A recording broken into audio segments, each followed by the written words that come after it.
Ir tā, kad atnākot uz darbu, par sevi tiek aizmirsts. Vārda vistiešākā nozīmē, jo visa tā diena tiek veltīta tieši konkrēti tādam. Domāts par to, kas viņam ir nepieciešams katrā attīstības stadijā, lai tas, un nesu par to atbildību, jā. Nu, mēs katrs cilvēks esam šeit liela atbildība, jo meitenes arī uz lauka strādā šodien, tur arī ir liela atbildība, jo viņas arī pako maisos no lauka.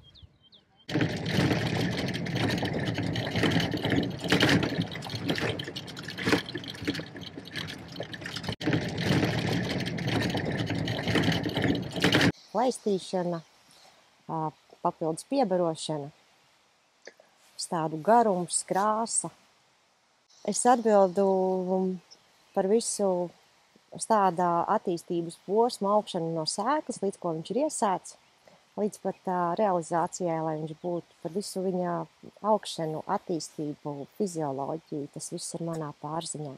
Un mēs ar viņiem pārunājam, kas tiks ar viņiem darīts. Kā piemēram šajā brīdī Egla laistās, jo viņai tas ir šodien nepieciešams, ja vakar viņa to negribēja un vai viņai nevajadzēja, tad šodien tas ir nepieciešams. Šeit mēs personīgi runājam, katrs ar sevi. Tad veido tādu tikai emocionālu kontaktu ar to. Es savādāk nemāku.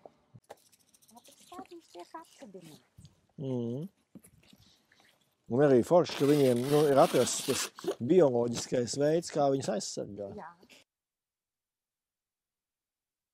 Nav tāda diena, kad pieejot pie poligonā un veicot darbības, kad ar viņiem netiek runāts, jo viņi zina, kas ar viņiem būs. Nu, laikam jā, tas laikam tā ir. Man vispār patīk daba. Man nav tikai attiecības ar šiem. Es arī dārzā ieju, atverot siltumnīcas, saku labrīt vai labdien. Arī šeit brīžam ir tā, ka es klusībā viņus sasveicinot. Kad tie ir kā no zīdaiņa vecuma līdz tīnim. Tā kā no cilvēciskā faktora, ka mēs skatāmies, cik daudz tev ir kā cilvēkam, kā mammai, kā ikvienam vecākam nepieciešams, kā mazam zīdainītim, kas ir tikko mazs dīksts siltumnīcā, kas izskatās, liekas, ka audzējam kokus, bet patiesībā tie ir gandrīz vai gluži kā tādi tik jēli kā salātiņi, par kuriem ir jārūpējas, līdz viņš izaugs kā liels koks. Un izvedot no siltumnīcas šos mazos zīdainīšus ārā, tad viņi sāk uzvesties kā tīņi, ko ietekmē gan klimatiskie apstākļi, gan viss pārējais, par ko man kā vecākam ir jāsaņemas, lai savaldītu šo tīneidžeru vecumu. Tā. Ieliek manās rokās, ienāk un saka, ai, tu man šoreiz neņem, ņem citu, es neesmu labs. Es domāju, ka labi, mūsu rokās, kas nonāk, tiem visiem ir labi. Viņiem ir svētki, jo viņi aiziet tālāk uz mežu, uz parku, kur un kurais. Piemēram, šī pati laistīšana. Nav tā, kad ir iespēja pieiet pie poligona un nospiest vienkārši pogu un palaist ūdeni. Tas tā nenotiek. Ir jāsaprot, kuru stādu laist, kuru nelaista, kuram ir nepieciešams vairāk, kuram mazāk. Tas viss jākontrolē, jāpārbauda ar mātes mīlestību. Jā, laikam. Jā. Tas ir jājūt. Tas ir jājūt no sirds. Savus bērnus es palaidu dzīvē, tad šiem ir jābūt maniem bērniem, kurus man ir jāpalaiž nākošos dzīvē. Citādi neiespējami.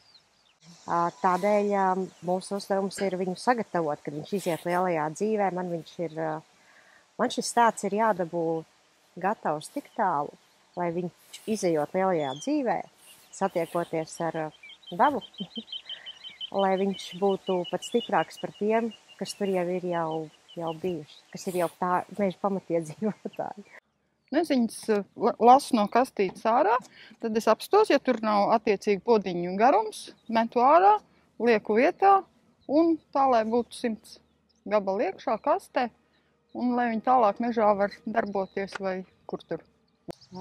tas gads, kad bija Lielgraudu krusti, kad mums poligoni palika tukši un ļoti ilgi kokaudzētāju smaržoja pēc Ziemassvētkiem mēterisko eļļu dēļ, kas garoja no sasistām skujām, jā. Tas bija smagi. Jā. Šeit šobrīd ir sadīgusi egle. Pagaidām viss ir skaisti, mēs viņu vasarā izstādīsim laukā, viss būs skaisti, nākamā pavasarī atnāk salna no koža. Ja ražošana ir sakārtot, tad vairāk vai mazāk tomēr tas, kas ietekmē, tas ir ārējs faktors. Nu, reizēm jā, bet mēs koriģējamies pretī ar dažādiem līdzekļiem, ar pretsalnu ventilatoriem, ar barošanas kārtību. Un tad, kad ieraugam jau to rezultātu, kad viņš ir izcīnījis savu vietu dabā, tas paceļ. To var izstāstīt pēc tam, kad tu esi iestādījis viņu mežā, kad tu viņu redzi, cik viņš ir liels izaudzis, ja? Un tad tu saki, tā ir mana sēkliņa, ko es iestādīju. Kaut kā tā. Nu, man jau patīk, kas tepat apkārt ir no kokaudzētava izaudzētajiem stādiem atjaunotas cirsmas, jaunaudzes, lielas, skaistas jau pāri galvai. Redzu, kā aug. Redzu arī, kad varbūt kaut kas ir kopšanā nepaveicies, vai kad meža dzīvnieki kaut ko ir nopostījuši. Nu, to visu redz. Šausmīgi liels gandarījums. Mums pagastā centrā bija nozāģēts, tā kā kailciet gluži ne, bet, jā, varētu tā teikt, diezgan stingri apzāģēts mežs. Un, protams, uzzināju, ka tādi nāk no šejienes, vai tad es teicu, es arī tur esmu pielikusi savu roku. Jo, stādi iekšā un lai aug. Godīgi es jūtos ārprātīgi gandarīti tad, kad es braucu garām tām platībām, kad es zinu, kur ir sastādīti stādi, kas ir no mūsu kokaudzētavas. Es zinu to viņa sākuma ceļu, no dzimšanas līdz izstādīšanai. Un tas ļoti lielu gandarījumu dod, jā. Es gribētu teikt, ka tas ir ieguldījums nākotnē. Gan materiālā ziņā, gan ekoloģiskā ziņā, gan mentālā, es pat gribētu teikt. Jo šis ir sākums, lai mūsu bērni, viņu bērni, turpinātu priecāties par to, par ko priecājamies mēs. Es uz mežu eju nomierināties. Jā, kādreiz ir tā, kad dienas šeit, intensīvas dienas iztukšo, it kā jau tepat mežs ir riņķī, bet vakarā vajag aiziet arī uz mežu. Man patīk pa mežu. Mežs atbrīvo. Es viņiem, tā varbūt nav tā kā pareizi, bet, mežs man iztīra. Kā viņš pēc tam sakārtojas, nemācēšu teikt. Sākot šeit strādāt, beidzas darba laiks kā tāds. Šī vienkārši ir mana dzīve. Jā.